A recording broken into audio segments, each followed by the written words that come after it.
काय बोलतोस काय तू? हा काय चुकीचं बोलते ती?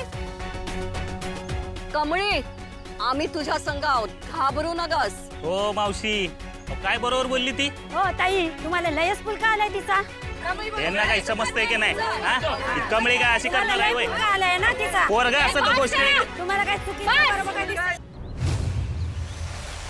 माझी आई होती तेव्हा मी तिच्या पाठीशी होतो आणि आज ती नाही तरी मी तिच्या पाठीशी उभं राहणार आहे. एक पोरगी काय करू शकते हे तुम्हाला आता मी दाखवतो.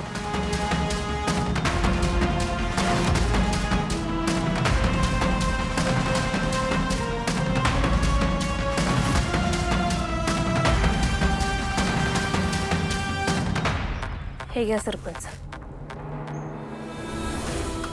ज्यांनी ज्यांनी हे पैसे दिलेत त्यासनी परत द्या, नाहीतर कुठल्या तरी देवळात द्या. कुठल्या तरी गरजू माणसाला कामाला तरी येतील. खरं यातला 1 रुपया बी माझ्या आईच्या कार्याला खर्च होणार नाही. येड लागलाय का तुला? कार्याची विधी कोण करणार? गावाच्या काही रीतीभाती असतं की नाही? माझ्या आईचं कसं आणि काय करायचं ते मी बघून घेतो. म्हणजे तू करणार आहेस का विधी? होय, करणारच आहे मी. अगं त्यासाठी 4 पैसे लागतात. मावशी, पैशांपेक्षा माझ्या आईसाठी 4 गोष्टी करायला लागल्या तर त्या मी आनंदाने करेन. आणि पैशांचं म्हणताय ना हो तुम्ही, त्याची गरज पडलीच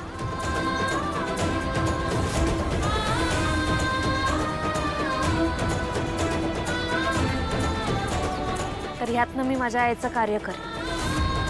तुमच्या भिका घेण्यापेक्षा माझ्या आईनं कष्टानं कमवलेलं आहे हे ऐकीन आणि माझ्या आईचं कार्य करेन.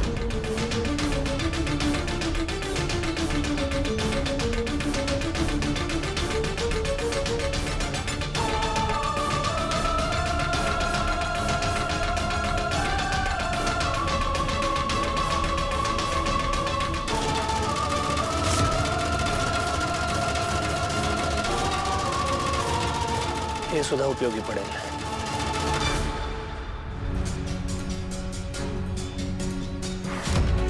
ह्यो माझा मोबाईल.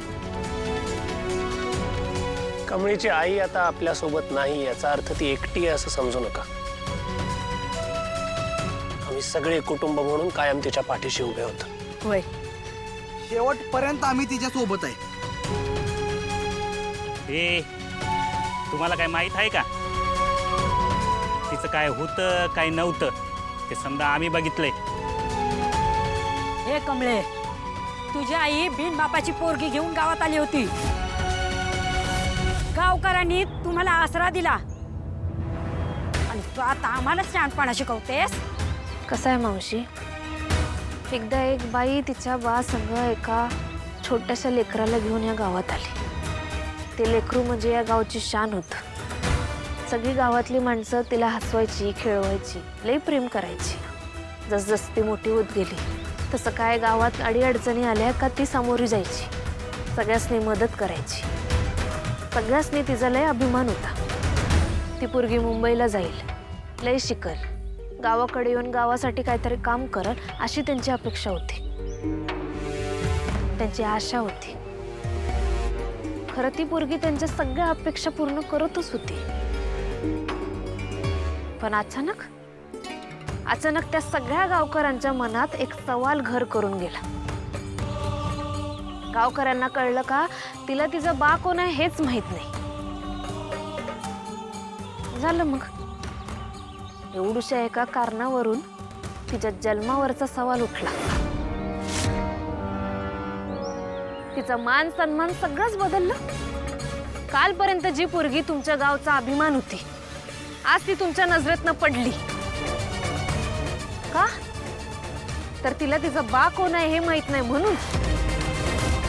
आज जरी तुमच्या सगळ्यांचा दृष्टिकोन बदलला असला की नाही तरी बी ही कमळी अजून बी तीच आणि तशीच आहे. ती कवाच तिच्या आयाना आबांनी शिकवून दिलेली विसरणार नाही. आज बी तिला तिचा स्वाभिमान तितकाच महत्वाचा आहे. आणि म्हणूनच या मोहित्यांच्या कमळीला तिच्या आईच्या कार्यासाठी कुणाच्याच भिकेची आणि उपकाराची गरज नाही. ज्याला ज्याला असं वाटतंय माझं बोलणं पटत नसेल, ज्यांना इथं थांबायचं नाही त्यांनी खुशाल जावं.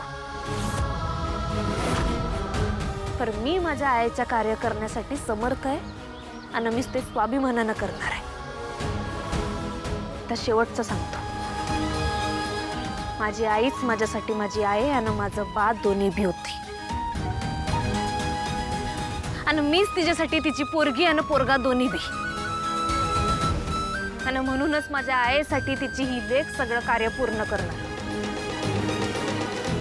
कमळी सरोज मोहिते.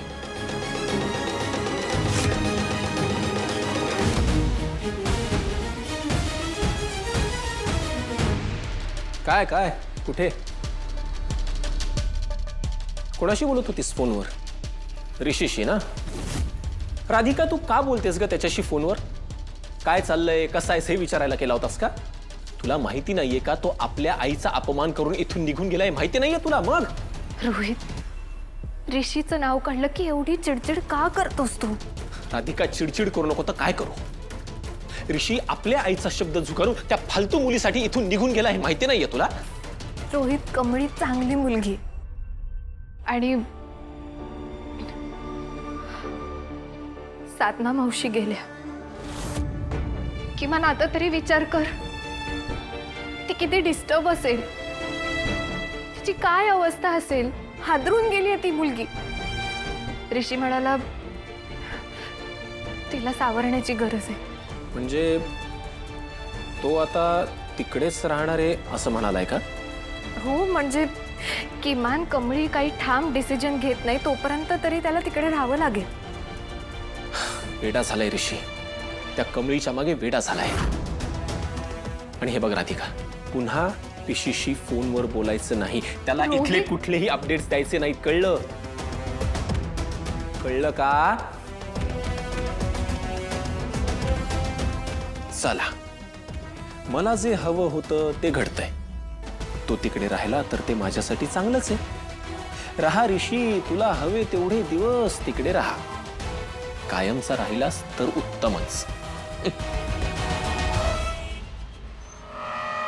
काय सांगतोयस? म्हणजे सगळं दिवस कार्य ती स्वतः करणार आहे म्हणाली. हो मॅडम, अहो तिनं अख्ख्या गावासमोर घोषणा दिली आहे. गावासमोर घोषणा केली आहे ना? मग एक काम करायचं, हे जे काही दिवस कार्य असतील ना उद्या, ते पार उधळून लावायचं. अजिबात नीटपणाने ते काही होता कामा नये, कळलं? त्या गौरीच्या मेलेल्या आत्म्याला सुद्धा मला शांती मिळू द्यायची नाहीये, कळलं? हो मॅडम, चालेल. लाग कामाला. ठेव.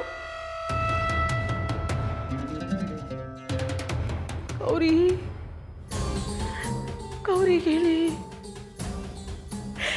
गेली गो बाई, गेली. देवा घरी गेली. ए देवा, देवा, देवा, देवा, ऐकलंस रे माझं? म्हणून अशी मोठ्याने साथ घालते तुला.